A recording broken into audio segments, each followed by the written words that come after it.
Hello everybody, I'm Hilário Lima and I'm a PhD student at the University of São Paulo in Experimental Psychology program, working with arm ants. I and my lab mates made a first description of cache behavior for arm ants. Cache behavior occurs when a species forms a pile of food.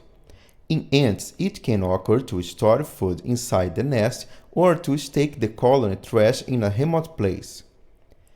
In leafcutter ants of the Atta genus, the cache appears when disturbance occurs in the foraging trail, and some workers accidentally drop leaves, increasing the likelihood of other workers also dropping their leaves in the same location. Studies of this behavior showed that it can normalize the flow of workers, avoiding kills at the entrance of the nest and also reducing leaf losses.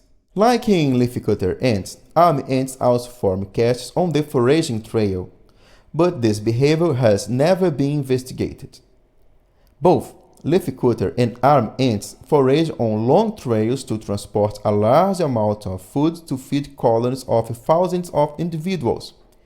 However, arm ants such as Eciton hamatum are functionally blind and forage along chemical trails in which each worker occupies a space, like cars on an avenue, that cannot climb up the sidewalk to overtake the cars in front of you. To investigate the cache behavior in the arm ant Eciton hamatum, we 1. Describe 10 cache locations to see if they occur close to obstacles. 2.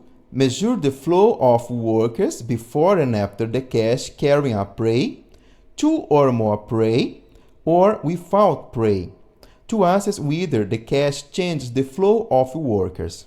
And 3. We collect 6 caches to verify the common profile of prey by identifying and measuring them. Our results show that most caches occur in areas where obstacles on the trail such as branches and trunks, or where two foraging trails merge. As for the flow, we found significant differences in the flow before and after the cache only for workers who carried a prey.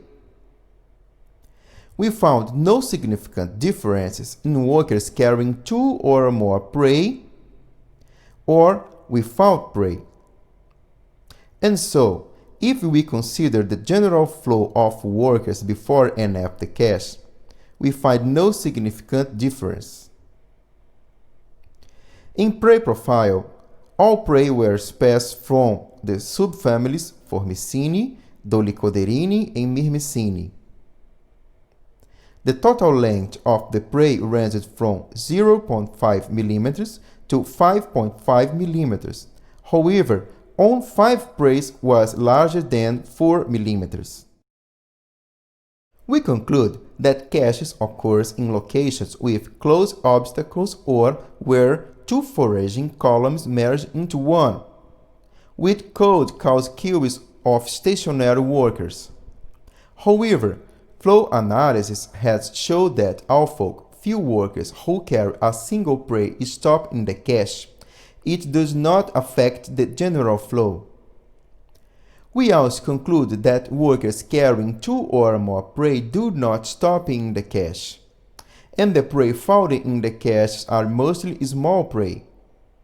So, how we can help explain the cache behavior in Eciton hamatum using our results.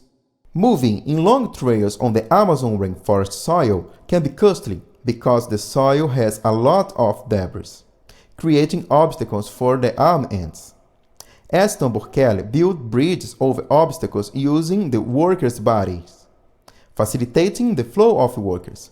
However, Eciton hamatum did not show this behavior, but can deal with obstacles using caches, where only a small part of the workers who carry smaller prey stop at the caches, while those who carry more prey at once or larger prey can go straight to the bivouac, keeping the flow of workers constant and prioritizing workers carrying more caloric prey.